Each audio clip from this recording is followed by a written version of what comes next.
take a trip across the galaxy and feel the waves of our own energy. Hello and welcome to the Skip Squad podcast, where you don't care about what you write, we care about what you love. I'm tstaffor. And my name is Luxaiko. And today we are joined by... Captain Kirby. Aye, aye, Captain. We have a real professional on here. Oh my god, I'm so nervous. Funny enough, I actually have gotten paid for my writing, but it was like $6 and it was like 8 years ago. Can I ask what it was? Yeah. Back in high school, I wrote a novel. It's terrible. It is garbage, but you can take anything and put it up on Amazon and self-publish it with like no overhead if you're only distributing the digital version. And I got, like, people bought it, and not even people I knew. There's one review on there from someone in like Louisiana, I think. No clue who this person is. That's impressive. But they paid like $3 for a 16-year-old's novel, and I wouldn't do it, but I appreciate that someone did it. What was the review good? It was 4 stars. They were impressed that a 16-year-old wrote it, and they said that it could have gone through another round of proofreading. And I'm like, fair enough. I think the best money I made when I was like younger was like at like 12, I joined Fiverr to draw logos, which I literally just like drew with markers on a piece of paper and then like took a picture of it with my mom's iPhone and sent it to people. But like at least 2 random people ordered logos from me, which was crazy. Oh my god, you're creating. Look at you. Oh my god, I don't have any stories like that. I'm an artist, so I get like commissions, but I quit that now. You quit that? Yeah, I gave up like yesterday actually. I know. I literally like looked at that page 2 days ago because I was thinking of, oh, maybe I should add that link to the descriptions. Yeah, you know what? If you're going to learn anything, getting paid for writing, getting paid for art, getting paid for logos, eventually you're just like, you know what? I don't want to do this anymore. When I could just draw stuff I enjoy. Getting paid to be creative isn't like, it's both a reward, but also it's its own penalty in a way, because you don't really feel like you're doing it for the hell of it. You feel like you're doing it for the money, and that's like... A lot of times I'm confused at that saying, like, do what you love and you'll never work a day in your life. Because I'm scared, like, if I do what I love, I'm going to hate what I love. Yep, no, that's why I'm not pursuing art. I mean, I think that's where you figure out difference between a career and your hobbies, because, I mean, I can launch into that later. Absolutely. But we are here to talk about what you love. What even is that? I don't know what love is, actually. Can we, like, get a breakdown or something? Like, I mean, you're asking the wrong person here. How many people have you killed? None yet. If this podcast goes badly, it might be 2. When you get your first kill, just tell me, and I think that's how we'll decide what love is. Noted. Anyways, welcome to the podcast about talking about our first kills. This is our first person we have on that has 0 confirmed, but perhaps some are in the air. Maybe causation? Did we kill our first 2 guests? I think both of our joint first kills. Oh, I don't know about your background, Aiko, but I think it was just Grigori is the first person we've like killed. Oh yeah, I was fed up with that guy, quite honestly. Did you have any confirmed kills before that? Oh, I have 300 confirmed kills, okay, kid? Alright. Sorry, Kirby, I know that you're still getting used to the whole sight of blood thing, so we won't talk too much about that. But I did see that today you passed me a little note and you said, Aiko, look at these funny little things I read. And I went, aw, that's so cute, Kirby. What the fuck is an SCP? Honestly, based. Based? I'll add that to my vocabulary. But I see quite a few good things today that I'm very excited to touch on. I think there's only a few I don't know, but I'm very excited to see how you explain one of these in particular. Shall we jump into it? Whenever you're ready. Whenever you're ready, you gotta introduce him. Okay. Aside. I know, I'm so fed up with introductions. I just want to know interesting things about Kirby. If you don't know, guys, this is our good friend, Captain Kirby, who does not write for the wiki, does not read the wiki, does not know any languages, actually, I think. You were raised on the sea. Which one? Actually, I was raised on a far and away distant planet that's shaped like awesome. A cartoonish star. Was there water there? What? No. What? No. How You misunderstand. How? How are you drinking? Drinking? No. I just absorb energy from the people around me. I might have more kills now than I thought. Is that where my life force is going? Yeah, it's how I actually continue to write not for the wiki, is I just absorb all of the creative powers from the people around me. Because I was obviously not born with any myself. That's why you seemingly seem like a big member of the SCP Wiki, but you've not written a single thing for it ever. You're just here to get the energy. Wow, that's messed up. That's really messed up. It's impressive. It really is. I am ubiquitous, uniform, and omnipotent, and yet no one can find a single article of mine on the site. That's not why you brought me on here, though, right? You brought me on not because I had any kind of moral compass. You brought me on because I could rant for an hour and a half or hour and change about some random pieces of internet writing. Apparently it's going to be an hour and a half, because every single episode we've done is getting longer. We started out at like 54 minutes, and this latest one is like hour 15. We're just going to keep making this longer. So, Kirby, how long can you last? And then I cock the gun. Oh, I will outlast both of you. Oh, awesome. Yeah, how long is the age range of your species? At least 300, but honestly, I haven't checked because I don't know anyone who has ever died. Your species has only been around for 300 years? I've only been around for 100 and some change. I don't get out all that much. You gotta cross it to a whole new planet. That's pretty out. Well, not necessarily by choice. To our banished alien friend over here, what's your first favorite SCP? I wouldn't say this is like my favorite SCP of all time, but it's one of the ones that I think of a lot when I think of what I want to see on the site. And it is SCP-2188 by Kalinin, The Life and Times of Joaquín Pablo Izquierdo de San Felipe. Pop. Pronunciation? I practiced. That was it. Insane. I didn't, honestly, my brain completely skipped that one when I was looking at the floaty words in the air. I just skipped on to the next one and tried to ignore whatever was above it. But can you tell us a bit about this funny little thing?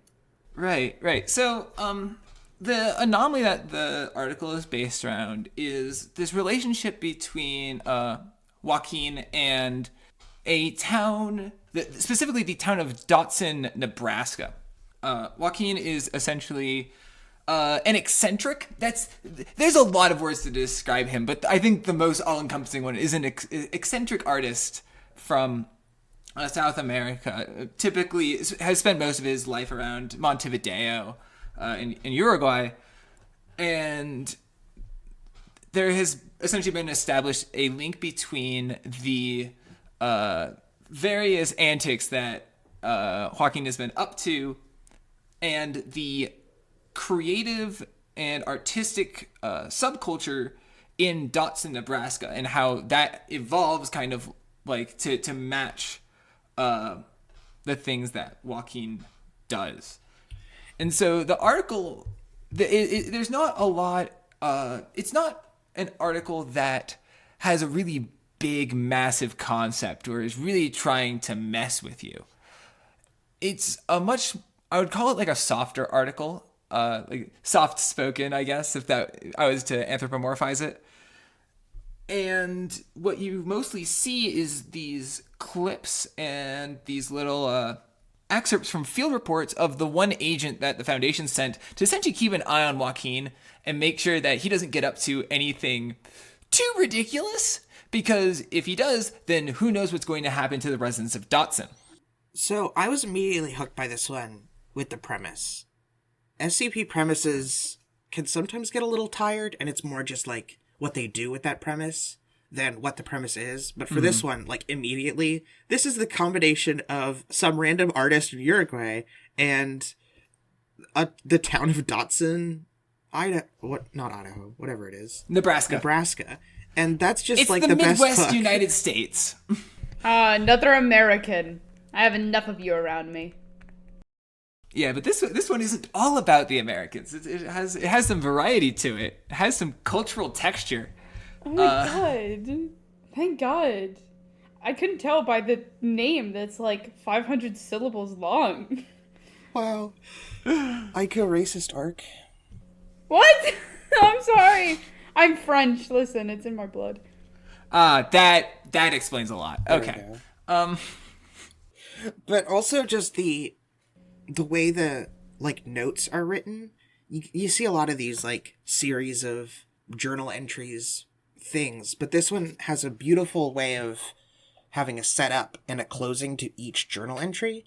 Like, for instance, the first journal entry is about the agent first coming in contact with Pablo and having drinks with him. And so then the closing is like 3 different examples of art done by the people of Dotson relating to it. And so like he goes and meets Pablo and has a drink with him. And so one of the things is Tea with Strangers by Willie John Lincoln in the blues song, performed for the first time at Red Feathers Tavern by Mr. Lincoln playing unaccompanied on acoustic guitar. So it's just like he had tea with a new guy, so people sang Tea with Strangers. And then like also the opening to each of these has like a summary of events and a result. And so like the result of this is minor injuries to Agent Esquivel, 2 civilians subdued with non-lethal weaponry. So that's a great like opening. That's the next. Yes. Yeah. That's the next. Yeah, that's the next one because well, specifically the contrast between the summary and the result is what, because like to read the full bit, the summary is Mr. Izquierdo requests Agent Esquivel's assistance on an errand in the barrio of La Figurita, and that's pretty mundane. And so when you see the result of minor injuries, civilians subdued, non-lethal weaponry, that immediately creates a hook of, well, how did this go so wrong? Yes. And it creates like this immediate sense of anticipation and tension, which is really nice because essentially, especially when you're talking about SCPs, and the kind of the crowd that is catering to, I think that Kalinin did not need to write this summary and results part. Like like he could have done away with it. But it's a really good thing to hook you in because essentially, if you actually look through the agent's comments, it's very atmospheric. It's very kind of traditional prose. And it doesn't try to make itself big or super dynamic. It's trying to be very genuine because it's mostly trying to give you an insight into Agent Esquivel and Joaquín. Because this ultimately this is just a massive character study, punctuated by 4. I forget if it's 4 or 5. I forgot to count. Like 4 or 5 individual vignettes taken from the time that these 2 men spent together, and so the vignettes themselves are, in terms of the wild and wacky shenanigans of SCP, relatively tame. But by opening each of these sections with the summary and the result, there's an immediate hook that means that the actual content itself doesn't need to go big because there's already something else that is pulling the reader along. Like, how did this reach this point? And that also allows you to really kind of feel some sense of anticipation as you go through what is some of, I think, the smoother prose on the site. I used to think that this piece was like the smoothest prose on the site overall, but I reread it last night, and it's a little bumpier than I remember, but still it's really good. And it's rare that you see just at a sentence to sentence level something on SCP that really knows how to create a mood, which it isn't helped that a lot of SCP is written in clinical tone, and the parts that aren't are generally like interview logs where the sentences are all dialogue and those kind of abide by their own rules. But here, it's very much just letting the prose do a lot of the emotional and structural heavy lifting that creates the insight that you see into these 2 characters. And I think that one of the reasons why I come back to this and think of, this is the kind of thing I wish I saw on the site more often, is because it's not like writing has gotten... this isn't me trying to sit here and say, oh, back in the day, all of the articles were so much better than they are nowadays. I think that this is that this kind of prose and an article that has just sentences and sentence structure that really pops and makes you want to read it for the word-to-word interplay. I think that that's kind of rare to find across the site at any point in time. And I think this is one of the best examples of seeing it in an SCP. Honestly, one of the other articles I was thinking to bring up here, but it's one that I think a lot more people know of, but it makes really good use of this. Just so we have a modern example is 3352 Bethlehem Steel by the Great Hippo, because what it does is that it takes its clinical tone, which it takes a few liberties with, but then it punctuates it with just direct excerpts from people describing the incident that Bethlehem Steel is about. And it kind of does something very similar to this in a way where 2188 has each of its artistic tables, like the tables that show the art from Dotson, and it uses those bits of clinical tone and those descriptions to punctuate and tie back into these really nice vignettes. Which is like, it's one of those things where it's really abusing the SCP format to like tell a very experimental story without, it doesn't feel like it needs to play too much into the fact that it's a document. It's able to justify itself, but it doesn't feel like it needs to, because it knows that the strength of the prose and the strength of these vignettes, even if these vignettes were just published almost entirely separately from the rest of the article, they would stand very well on their own. There's a part in it too where you can really get a sense of the character of the agent, where he kind of seems like an SCP fanboy, where a very like mundane thing will be happening, like he'll be going to a poem reading, but like while one of the poets is reading, he's like, I feel like I've been sucked into a time SCP, and I was really suspicious of if a bigger thing was afoot. Or another time he's like, how this guy is acting could really just be its own SCP here and stuff. I feel like he really wants to be on a bigger project than just hanging out with this guy, but then he kind of grows to enjoy hanging out with this guy. Which is really, really cute. You know, it's just like you, tstaffor, every day. Yeah. She's addicted to like SCPs, if you don't know. I really want to just hang out with Aiko and pretend that she's an SCP. She's my little SCP. Yeah, which I practically am. I'm like an anomaly. Yeah. Don't put the letter P anywhere near my name. Sorry, go on. I was going to say, I imagine you have to have some connection to these things if you want to make a whole podcast about them. Oh, absolutely. And please let me out of the cage. Please let me out of the cage. Please, please, please. Not until you record another 45 minutes. But one of the other things, though, that I also wanted to know is that just there's a lot of articles that have like theming and like kind of clear messaging on the site.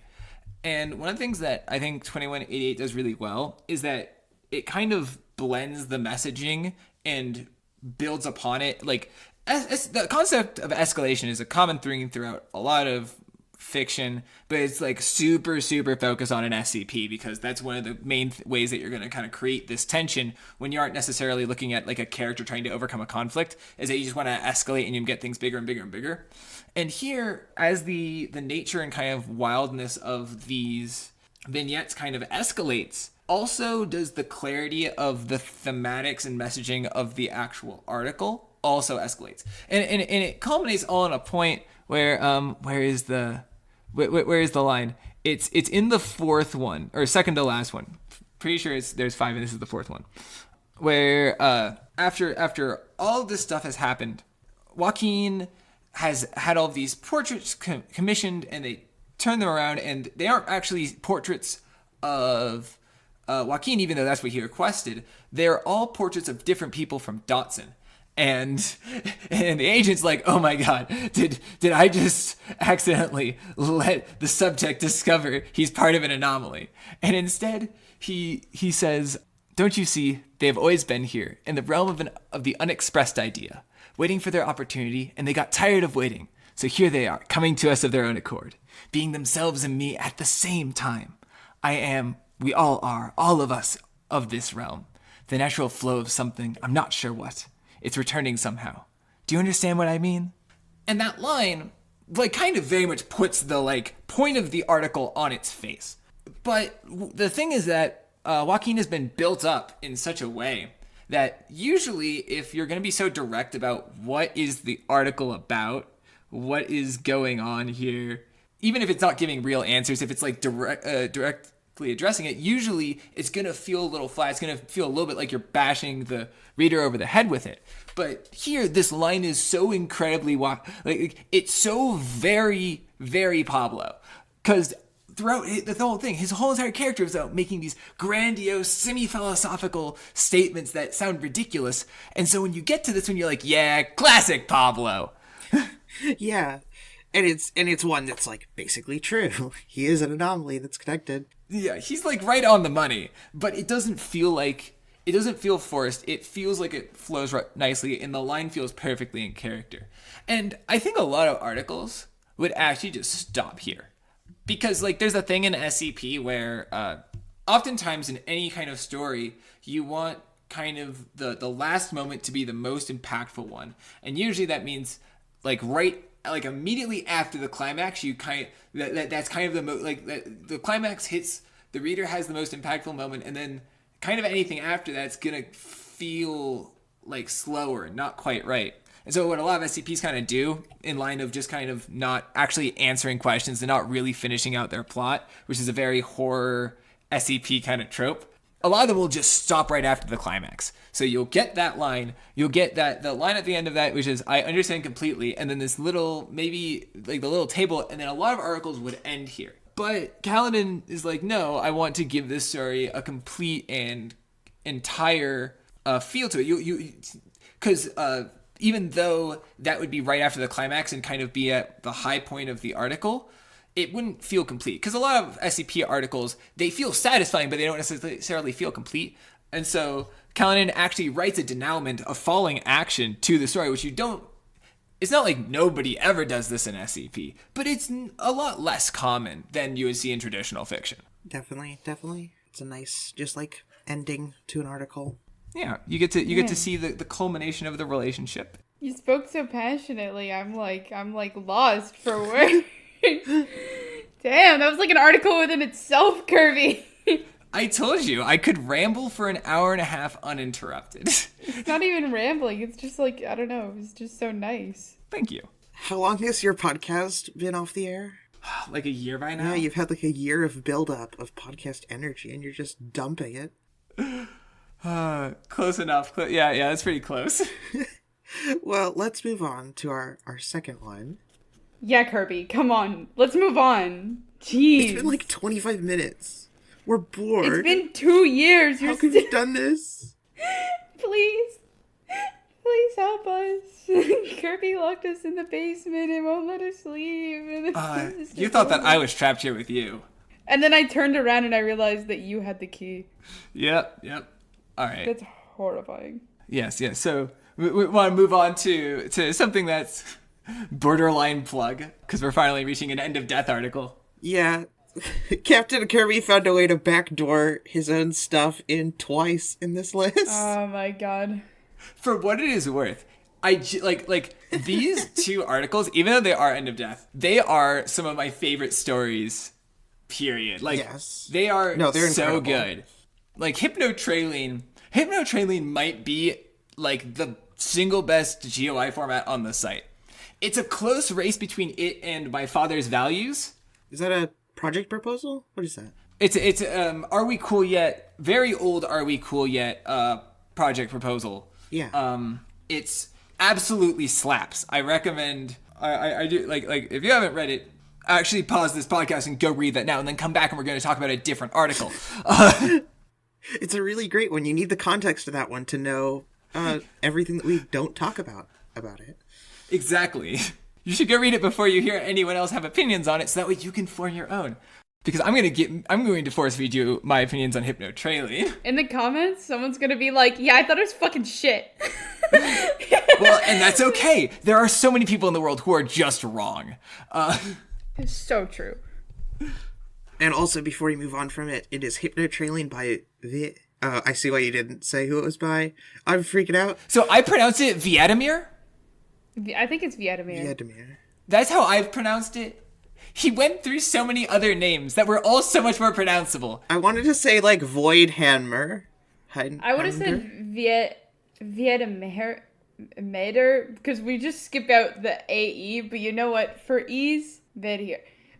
You know what? It'll be in the description, I think. So we're fine. Captain Kirby said it It is pretty his good fault for choosing such a difficult to pronounce name. I have told him about this.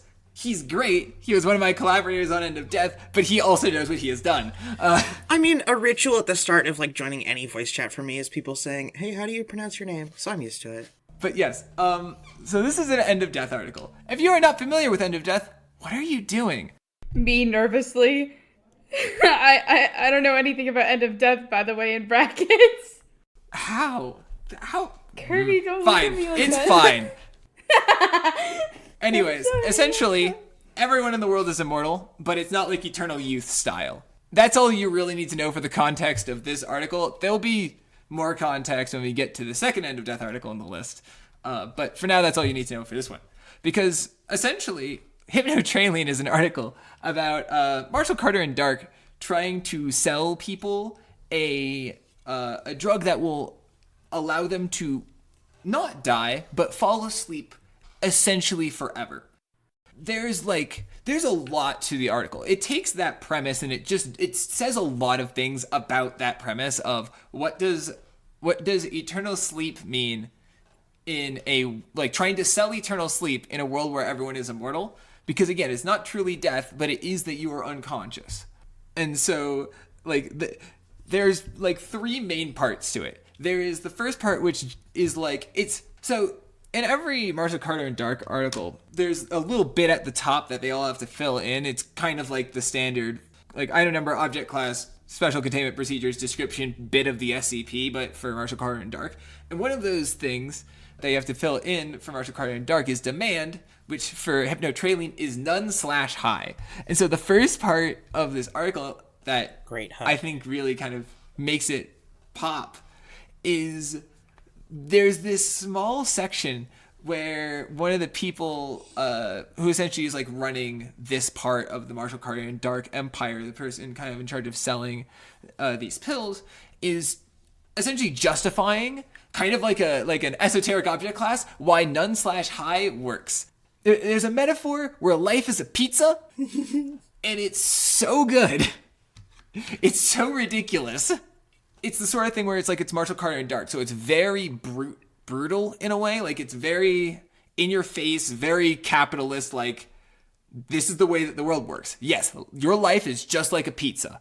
It has no value after it's been eaten. There's something we talked about in a previous episode was another Marshall Carter and Dark thing, but it was just more about Marshall Carter and Dark being really cool and stuff. And this really just goes to show how the Foundation is cold and unfeeling to people, but it's kind of for the greater good in a way and stuff. But Marshall Carter and Dark are unfeeling towards people in a just, people are people that we can get money out of. We're done with them. And it's so dark. Marshall Carter and Dark are actively predatory. This article has the most terrifying 4 words I've read on the entire site, including First Family Order. Oh, yes. The 2025 order, including First Family Order. You're advertising a family suicide bundle. The implication is just, it's not remarked on, everything is just dropped in there, and it's, wow, I love it. So good. So terrifying. The complete disregard for anything that they say is just so good.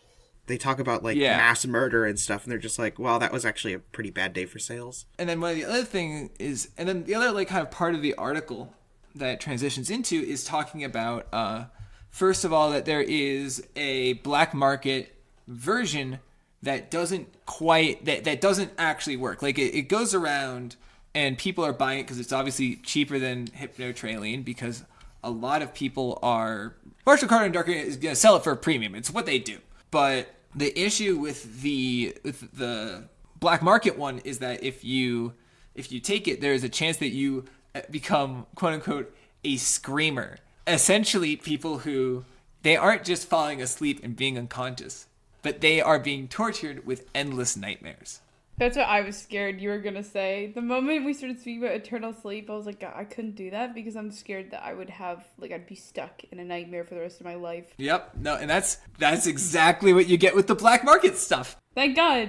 But, really where the whole thing ties together is they're we need to up sales. How about what we do is that we pump out and we aid in the I'm trying to remember the exact marketing strategy, because I did not reread this one before. Well, it's basically they pump out the fake one, or like the really bad knockoff version, and make people screamers intentionally so that people are like, oh, I want to get the good stuff. Right, yeah. Essentially, they used it as like a marketing campaign for the good version. That was it.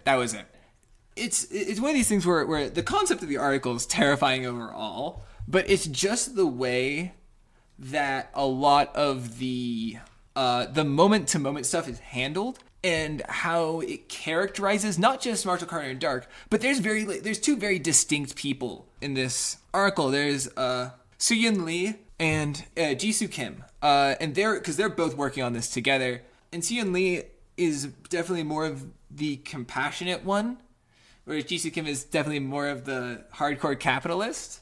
Despite it being a Marshall Carter and Dark piece, and you don't see a lot of them in it, there are parts where they write, there's transcripts of their conversation, and you still get a really good idea for who these people are. So you still get a little narrow window into the minds of the people behind the operation, and not just the brutality of the operation itself. You get to see the pushback. You get to see the, what the fuck are we doing to people? You get to see who is behind the pizza, life is a piece of pizza analogy. Overall, it cultivates, again, a very predatory, very brutal picture of Marshall Carter and Dark, which is very much in line with the overall tone of End of Death, because End of Death does not want you to like immortality by the end of it. Oh, no. In my opinion, I think Marshall Carter and Dark's just GOI format is probably the best one. There are like fun ones like the Wilson's Wildlife Solution one and stuff, but I think the Marshall Carter and Dark is the most like distinct from an SCP format, and most like restricting in a way that really produces great distinct content that really has the Marshall Carter and Dark feel to it. I definitely agree. I think Marshall Carter and Dark is probably the most distinct, while also giving you a lot of fun restrictions to play off of. I think the other one though that I would put up there is the Honoroi format. The thing with the Honoroi format isn't that you are restricted in what it intends to do, but in that there's a kind of vibe and idea and a very lack of cohesion, that having all these different modes of text and a really wide variety of presentation styles kind of comes together and creates, but it's also really hard to make good use of that. Marshall Carter and Dark, though, it's a lot more well-grounded. The actual group of interest has a lot more immediate character behind it, and it allows you to do essentially the business side of SCP, which you can do in an SCP, but the Marshall Carter and Dark format definitely lends itself in a way to support what if anomaly but business. I don't think Kirby knows that I own Honoroi. I thought that was Solus's thing. No, I picked it up, and I was going to redid the hub and redid all the format and all that. Well, look who's turned the tables. Oh my god, what an insult. I mean, I say this I've written like one of there's like 15 Honoroi formats, and I think I have like the second or third highest rated one. You know, at first I was like, oh my god, you're complimenting me so much right now. And then you're like, the format sucks. And I was like, yeah, yeah, it does. I can barely salvage it. I just, a little behind the scenes, I saw like the green circle of Aiko's thing light up like 15 different times since Captain Kirby mentioned Honoroi. My main interaction with it was I decided it was All a Dream was one of the categories for a Jam Con a few years ago. I think it was 2020. And I'm like, you know what? I'm going to write an Honoroi format. And let me tell you, I spent more time formatting that than writing the actual content. Yeah, Stella and I tried to make it easier. I didn't own it at that time. This is like very recent, like within the last month. The format is a fucking nightmare. And the problem is that because of how it was made, it is literally impossible to change the theme now to the new one, because a lot of people like the new one. because of how messy, like you'd have to redo every block of text because of how they make you format it. It's a nightmare, which, pun, you know. It was a lot to go through, especially when I only had like 48 hours. Most of it was probably put into trying to make it look pretty without making it look like agonizing. Oh, it looked pretty agonizing. I put it into making it look readable, which it's barely even that. Don't worry, nothing you write is readable. It's because I don't write anything. Yeah. Bum. Where did you come from? Where did you go? What's your experience with SCP Foundation? What's the first article you read? Every time this makes me want to die. Nailed it. Oh, that's a consistent jingle? Wonderful. Yeah. I thought that was on the spot. I strive to make it feel on the spot every time. Completely improv made up every time. Terribly. Nailed it. So I only learned the site existed in like November of 2017. I watched a streamer, which I realize, I'm going to say this out loud, you two might be too young to know who this is because he was never like huge, but his heyday was like during StarCraft 2. I think you mean Minecraft, not StarCraft. You mispronounced that pretty bad. Oh, God, that made me feel old. But his name is Day9, real name Sean Plott, and he had read the site. He was talking about SCP-093. I also heard him mention on stream a few times that he bought the anti-memetics division book, stuff like that. Like he was a fan of the site, and he was talking about how 093 was one of like his favorite pieces of horror. And so I'm like, oh, maybe I'll go see what this is all about. And I didn't actually immediately read 093. I'm like, do I have to go through these in order? Because I had no clue. Like, I had zero introduction. So I was one of those people who kind of like started at 01, and I got like through a few of them. And then I realized one of my friends also liked the site. Like, he had mentioned it to me, but it just didn't parse for whatever reason. So I messaged him. He's like, no, you just read them in whatever order. But the funny thing is, essentially, I read SCP like a lot for the next 2 days. And then I realized that there was a contribute button on the side. I'm like, oh, I can write this. And so I made an account, like, I think I got accepted to the site about a week after I learned it even existed. And then I published my first SCP, like, 2 weeks after that. I'm sorry, I'm so lost. You've written for this site? You were only allowed on here because you hadn't ever contributed anything. Don't worry, it was deleted. So it's as if I never did. Ah, this makes sense. Yeah, okay. I actually don't think it was. I think it's actually still up. Do you still have your first article? I think I do, but it's terrible. It's not good. I'm not going to tell you what it is. It's not a good article. I'm surprised it wasn't deleted. Better to have it that way. Funnily, I still have my first article up and it's done pretty well, but I've deleted the 3 or 4 I did right after it. That's the thing. That's my issue too. My first article is my best one. Like, I can tell you right now, it's the highest quality writing I have on the site. And it's been like 2 years. And every other thing I've released, I'm like, this isn't it. This isn't it. I need to delete this eventually. I need to get rid of it. It's a curse. Yeah, that article is just, it's up because I don't bother to delete it because it's my first one. But It's not good. Everything else I've written since is much, much better. Anyway, I think that's a good enough interlude. What about this next SCP? 3512. I think most people are generally aware of 3512. It's one of the few articles on the site that has over 500 upvotes and is still underrated because it should have won 3K. I am a big fan. I enjoy 3000. I enjoy Anastasia. I enjoy Red Reality. But neither of those struck the same amount of discomfort and fear into me as 3512 did. Yeah, The More You Know by psul. Or Sul. I actually don't know how you pronounce his name. I say psul as though like you're saying Paul or something. Psul. Psul. Yeah. Psul. I've heard different theories. I've never asked him. Even when he was back on the site, I never got around to asking him. So before you go into this basically at all, I just wanted to read a slight excerpt from one of the pages of the book that's in it, because this kind of tells you all you need to know about the premise of this article, which is, the first thing you need to do is stop thinking of hot women as women. In fact, stop thinking about them as people. Think of them like instruments. Before you can play them, you need to know how to tune them. This chapter will show you how to find the resonance frequency of any woman, which is just, oh. What the fuck? Yeah, I guess trigger warning for the part, because I'm going to. This is an art. Like, I think one of the reasons why it hit me so hard is that this article is just an allegory for date rape and like pickup culture and that entire really disgusting kind of like misogynistic. I guess nowadays it's.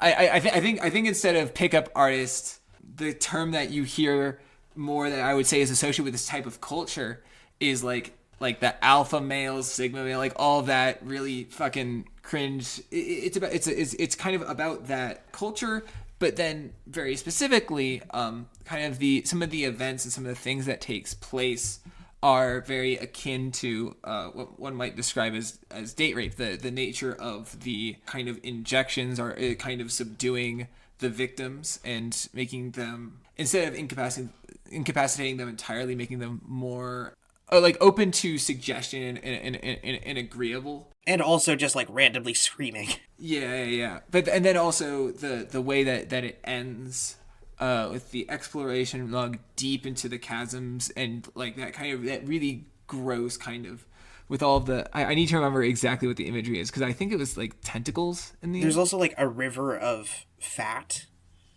Yes. It's this really kind of gross, disgusting concept of like being dragged back home to someone's house. But yeah, there's a big like it doesn't go the full way. It doesn't actually, because one of the things I say is an article essentially about pickup culture and kind of mimicking the events that might happen during date rape. But it never says at least the date rape part out loud. It follows those steps and it has a lot of similarities, but it never says it out loud. And instead, what would be that very graphic and scene of someone of actual sexual assault, it kind of has this instead like a literal monster, like the fat in the river, and like it replaces it with this eldritch being, which it's this giant like mound who has like 8 tentacled arms that are actually like human spines. Yeah, like it's a lot. And I think one of the things about the article is that like because it never says like there is the thing that you read and there's the very literal what the art happens in the article, and then there is the very real life thing that it is basing it off of. Not just pickup culture and that kind of misogyny, but also the much more visceral and physically assaultive side of it. It never says that out loud. One of the things that always made me feel a little weird about recent things about the article is that they put the adult content warning on it, which is perfectly valid. Like, it's very fair to put that warning on there. There's a lot of stuff that's triggering in the article. It's generally a good move. But the thing that it also does is that it says the quiet part out loud, and it changes a lot of the way that the article reads. Because when I read this article first, it like that was before the wiki was doing the content warnings the way that it does it now. But I think the fact that it's able to create such a feeling of disgust towards these people and the real life actions without saying the quiet part out loud is a lot of the reasons why I think it really is really good. And also one of the reasons why I think it handles such an easily sensationalized topic such as date rape. I think it handles it relatively well because, again, it never comes out and says what it's about. You can understand it, and you can, and I know that I think that if it said what it was about, then there would be more. I would say that it would not hit anywhere as hard, and it would feel a little more weird to compare it to something like this. But again, it never says it out loud. It's a clear allegory, but it's never it never tells you what it's about. And therefore, the horror can kind of stand on its own separate from the allegory, but the allegory also hits really, really hard. That was really intensive. The article is very visceral. I have not known anyone who hasn't read this article and not come out feeling disgusted by essentially what it is doing. Personally, I have a spooky music playlist I like to play while reading SCPs when I really want to just focus on the SCP and read it. I literally just went and turned that off halfway through this article because I was like, no, this doesn't fit. This needs to just be read in silence. This article is not scary in the way that most SCPs are scary. This article is scary because people in the real world are scary. And I think that's something that very, very few articles on the site do, and something that nothing else in the 3K contest, I think, hit on anywhere near as viscerally. I feel confident saying that this is an underrated article despite being at plus 500, because it should be at plus like 1,300 and some change because it should have won. Well, I think this segment needs a name. It doesn't need a name, but it needs a jingle. And would Aiko... Please. Aiko... What do you want from me? I want a nice little A jingle, apparently. I just want a nice little song. That's all I require of you. I don't do songs. I don't sing. I don't dance. I shuffle around. Well, how about a threat? Sure.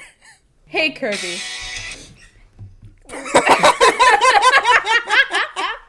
That was an alarm that I forgot that I had set.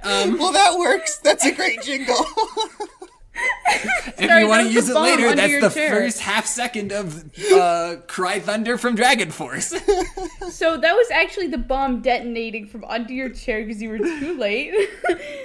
Sorry about that, by the way. But listen, if you don't shut the fuck up about SCP in the next second, we're gonna have a problem. So how about you talk about something else for once? Yeah? All right. I'll talk about something that sounds cool on its face, but everyone will realize very fast that it's nowhere near as half as cool as what it is. Well, because I have to hear this talk so many times because I'm friends with Hexic. Yes. Well, I don't know Hexic that well, but the thing is that so I do robotics research for my day-to-day. Specifically, I am a PhD candidate working on planning and a lot of sensory robotics work. Sorry, whenever I give this spiel, I always have to calibrate what level I have to give it at. Because whenever I talk about academics, it's really easy to accidentally just slip into talking about common filters and SLAM and just assuming that everyone knows what that means. Honestly, I'd love if we got a good, 2-minute segment of this where no one of our listeners knows at all what you're talking about. Oh, if you want? Okay, in that case, I will get...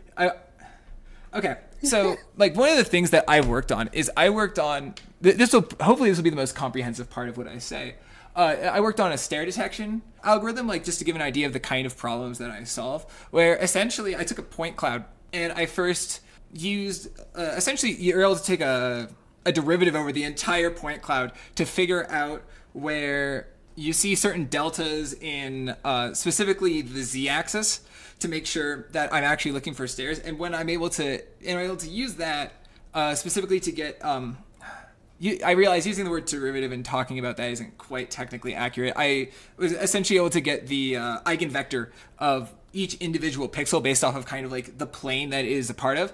And I was able to use that to then I'm able to filter out a whole bunch of pixels, and I'm able to get a sense of where the edges of the stairs are. But even then, I can't actually draw the lines right. And so then I need to do something called, I wrote this paper a year ago, so some of the terms aren't coming to me. It's essentially a filter, a very strange type of filter where you take each point in your XY coordinates and you instead treat it as a polar system, and then you drop your points into a grid. And whenever they overlap, you know that they are on the same line. And that's how you figure out which of the points from your point cloud that you've just filtered out now create lines. And so that gives me a set of edges that exist in space. And now I'm able to essentially set a bunch of thresholds and do a lot more filtering to then group all of these edges into collections of edges. And if you actually looked at most non-circular staircases, you can characterize the entire staircase, the depth, the height, the width, the angle of incline of the actual staircase, just by looking at the spacing between the edges of the steps. And so using that, I'm able to figure out where the stairs are located in space. Where do you have to, take this data from? Oh, I just went around my campus. So I have there's these things called RealSense cameras that are essentially, they are RGBD cameras that give you not just color, but also depth in an image. So I just went around with one of those and I took a whole bunch of pictures of stairs on my local campus. and I just used that. So this robot needs like a pre-map of it, right? Like it couldn't just like look from the bottom of a staircase. Oh no, that's the idea. Is that it just given the point cloud of the staircase. Essentially, I take my picture with my camera. I get my point cloud from that. There's a very direct process between those two. I can tell you where the stairs are. The mapping, because who's going to tell you where the stairs are? You're expecting some human to tell you where the stairs are? Humans are terrible at telling you where stairs are. Humans are terrible at telling you where most things are. Mapping is, you need to have the robot go out and map for itself. Flesh circuitry is feeble. Metal circuitry is feeble. Oh, flesh circuitry sucks. I mean, also, electric brains also suck. Machine learning is just a whole lot of matrices that we've tricked people into thinking are smart. But the flesh brains are nowhere near as good at mapping as are the little rocks that we've tricked into thinking. So you send a robot out and it needs to map itself. And so while it's mapping, it needs to know where the stairs are, because obviously this robot, despite being a four-wheeled little critter, also has the capacity to climb stairs. So that was like one of my projects. The other one that I'm going to be working on, I still haven't done the background reading for it, but will probably have to do with temporal planning units, collaborative robotics, essentially a robot that helps someone like start their day or make breakfast, and then also something called semantic frames. So what I've learned from this conversation is that I am technologically illiterate, and I have no idea what the fuck you just told me in any regard. we got out of that conversation with, I think, in my opinion, only 6 untranslatable concepts. Oh, the words I used are not... We're fairly down to earth, because I forgot, like... Yes. I forgot, like, 2 of them, the names of 2 of the main algorithms I used, so I just described them in slightly more layman's terms. But if I could just read out the 6 things that caught my attention are point cloud, icon vector, polar system, threshold filtering, temporal planning units, and semantic frames. Not icon vector, eigenvector. Well, you know, so like even more weapon, but used correctly. Can I have that list? Actually, can we name this episode just like that list? that entire list. Yeah, just write every single thing, and then people have to watch and find out. They'll have to listen really closely to Kirby. That won't even fit on the thumbnail. Good. Okay. I want it to like go off screen. Okay, now I actually need to find the one of the names of the algorithms, because it's very, very... It sounds very fancy, but now I need to actually... But now you want terms and stuff, right? So if you want to throw random other terms on there of stuff that I used, one of the filtering algorithms was called dbScan, or specifically dbScan clustering, and then in order to figure out the line segments, I used a Huff transformation, which I'm not going to spell for you, and I want you to take a guess. Which, given that I said that... Huef? No. Aiko, do you want to take a stab? Welcome to the Skip Squad podcast, your premier spelling bee podcast. It's turned into a spelling bee. What are we spelling? Huff. As in Huff transformation. Oh, wouldn't it be, oh god, I'd have to like type it out. It's like H-U-G-H or H-U-P-H. You're closer. I'll just tell you it this way. H-O-U-G-H. That's what I was gonna like. I was just about to say like, okay, then it's probably H-O-U, because there's only so many ways. Sorry, and then what's the second word for that? Huff transformation. Transformation. They could have just said H-U-F-F. No, it's a person's name. Well, fuck that guy. He could have made a better name. He should have changed his name. Okay, so you want to just read that out? Who are we asking to read it out? Well, jump in. Okay. Wait, what? I have been doing a lot of talking, so you should go for it. Okay, it's point cloud, dbScan clustering, icon vector, polar system, threshold filtering, Huff transformation. Which, by the way, this could read off as like a list of fetishes. This just sounds really weird. Eigenvector, whatever. Eigenvector. Sure, it's not even a real word. It's also someone's name, and also something. It's also a term that people abuse on the wiki. You know what I'm learning? Fucking humans suck at naming. Humans are terrible at naming. You know what we could name the podcast? Just the first letter of all of this. So P D E P T H. Pdif. And put like a dot between it, and then be like, and then just have like in brackets, Captain Kirby's Bible. Wait, it's P depth. It's just full on just P depth. If you use the right term, it is. I don't like that. I don't like that at all. Please don't do it anymore. That's the name of the episode. P depth. There you go. I'm in agony. All right, okay, let's get to this final SCP and get out of here because I'm sick of this. I don't want to be thinking about P depth no more. Tired. All right. This will bring us then to the last tale, which is another end of death piece called "There's a Hole in the Bottom of the Wishing Well" by Tufto. Because I had to include a Tufto piece here. Everyone knows 5005. Most people know 6005. Tufto has also a lot of other really underrated SCPs, but like Tufto Tales hit different. And like, yes, this is another end of death piece, but also this is this is probably my favorite Tufto thing. Maybe if I went back through his repertoire one more time, I might be able to find one that's better, but it's like number 1 or number 2. I have quite a few favorite Tufto pieces. It's hard not to have a few favorite Tufto pieces. Tufto's a treasure. The new series, Foundation of Nomads, I am so pumped for. It's been so amazing in just like the first 3 tales. Ooh, sorry to tell you, I don't know if that's gonna finish. Much like every Tufto Tale series. Well, even just like the first 3 are really good. Yeah, no, they're really good. But yeah, it's a Tufto Tale series project. Tufto has the same ability to finish a tale series as Taffeta, which I realize most of the audience doesn't know who that is, and that makes me kind of sad. I'm gonna be fully honest. The only thing I can picture from when I hear the word Taffeta is just their profile picture. I don't know the stuff that they've done. I think they did a really, really popular thing during 5K Con, and I think it was 5370. I don't remember the number because it was 5K Con, so all the numbers happened afterwards. Okay, now I feel really bad because I just typed into Google to try and find something that I recognize of theirs. I put in Taffeta, and it says previously I've searched Taffeta space SCP. So wonderful. I feel bad that I don't remember it.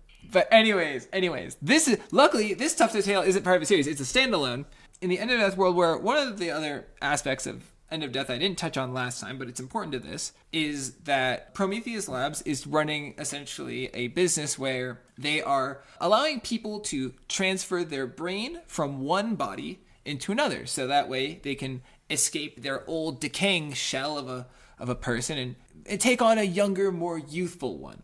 But then there's always the question, and this question is answered in a few places in different ways, which I think is wonderful. But there's the question of, where do they get the bodies from? Because the answer is they don't grow them. They grow them, in a sense. No, they don't. They don't grow them. So let's not confuse people here. There's one tale that is the quality over quantity approach to body gathering. But Tufto's tale is more the quantity over quality approach. And again, it's just another really good example of ace prose on the site. Oh my goodness. Like, opening sentence. Imagine, if you will, a hole. Like, just the way that sentence kind of plays itself out. There's very clearly places for you to pause and kind of take a breath. Like, the sentence, like, forces itself to be thought to be read in a very specific way. And that kind of rhythm, that kind of lilt is persistent throughout the rest of the tale. I mean, just the title along with that. Imagine there's a hole in the bottom of the wishing well. Or not imagine, but there's a hole in the bottom of the wishing well. Yeah. Like, it pairs you up throw very your nicely. coin down, it's not hitting the end. You're not getting your wish. Yeah, exactly. So that lilt, that kind of rhythm, and also that kind of detached, like, imagine, if you will, a hole. Like, you can imagine yourself sitting back at, you're at therapy, because we all need to go to therapy.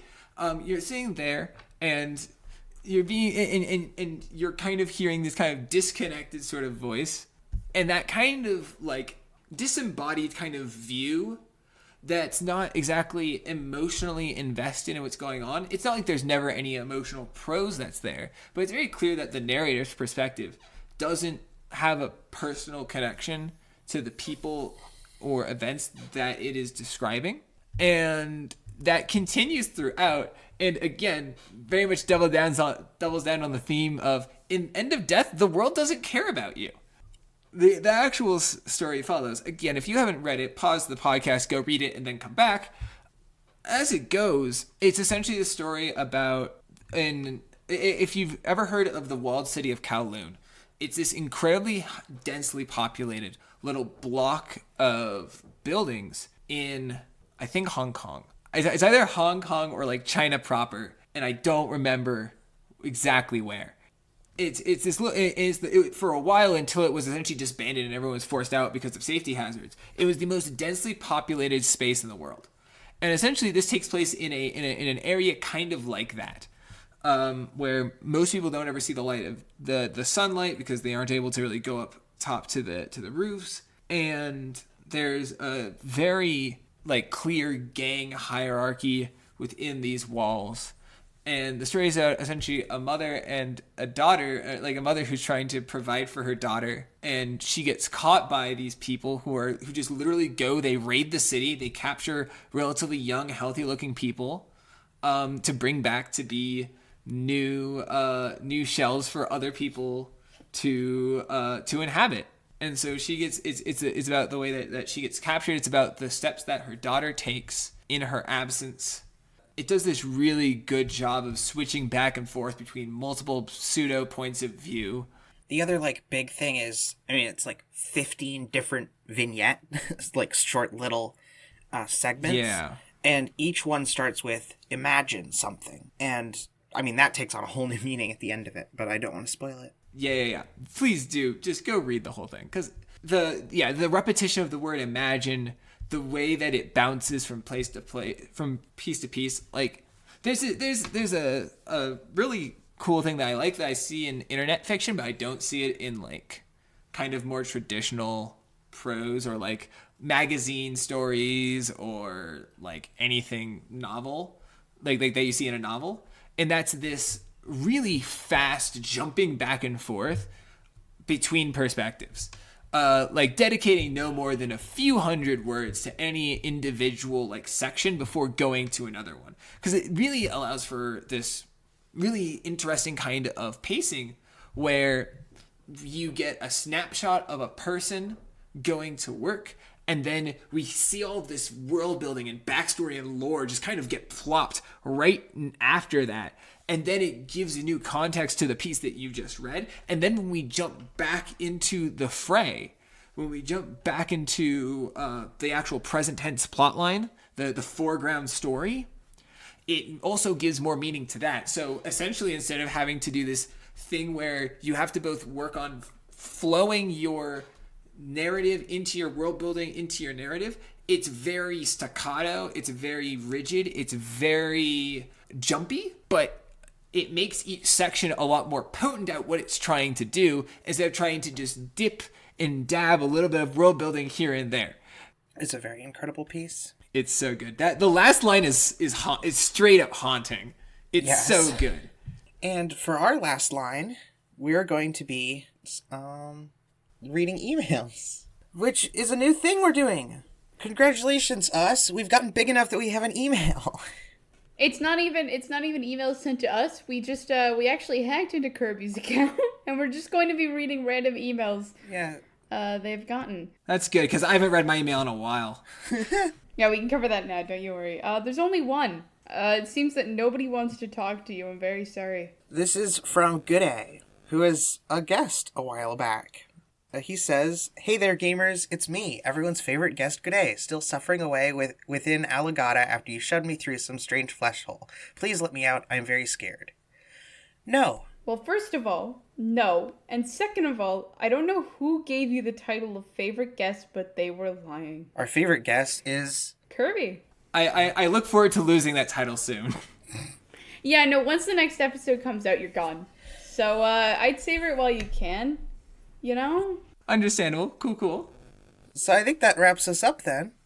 We finished up everything we no, did. We finally got out of here. We definitely Well, I finished wouldn't the say whole everything. list of everything that we planned to do. We definitely got to all of it. We didn't accidentally skip over an SCP. Accidentally? Accidentally in our hearts. I feel bad intentionally skipping over it. Do you want to just say the name of it? Because just a little shout out. Yeah. Essentially, because if we did talk about this, I would go on for another 30 minutes. SCP-5935, Blood and the Breaking of My Heart by DJ Cactus. Go read that if you haven't. Okay, so I'm going to mute Kirby now to make sure he doesn't go off on a 30-minute long tangent. Oh yeah, I got the tape. Get the tape. And, as we say at the end of every episode, Kirby, I haven't watched this before. What do you mean? what Come do on, we say? what do we say at the end of every Kirby. episode? You act like I read the site or consume any of the related media. That's right. You act like I read the site or consume any of the form of related media. Have a good thank night, you so much, everybody. Kirby. Have a good night, everyone.